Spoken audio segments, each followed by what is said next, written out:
तर बघा इथे सगळं मांडून ठेवलेलं होतं. हे बघा केवढा पसारा केलाय. माझ्या नवऱ्याला सुट्टी होती आणि तो बोलला मी सगळं कपाट आवरणार आहे तुझं, आज तुला मी मदत करणार आहे. आणि काल सुट्टी होती सॅटरडे, नंतर संडेची सुट्टी झाली आणि आज मंडेला तो कॉलेजला पण गेला. सुट्टी संपली आता next week direct Saturday Sunday. So हे तो आवरणार होता, हे सगळं स्वच्छ करून तिथे ठेवणार होता.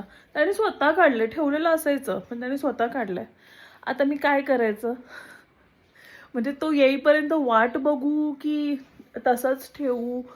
पुढच्या शनिवार रविवारी त्याला आता सुट्टी भेटेल, फ्री टाइम भेटेल, काय करायचं? म्हणजे उगीच काम वाढवून ठेवलंय की नाही, उगीच.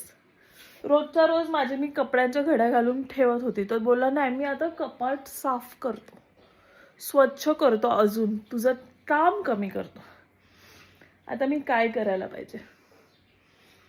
एवढं काम वाढवलंय माझं. विश्वासच नाही ठेवायचा नवरे लोकांवरती.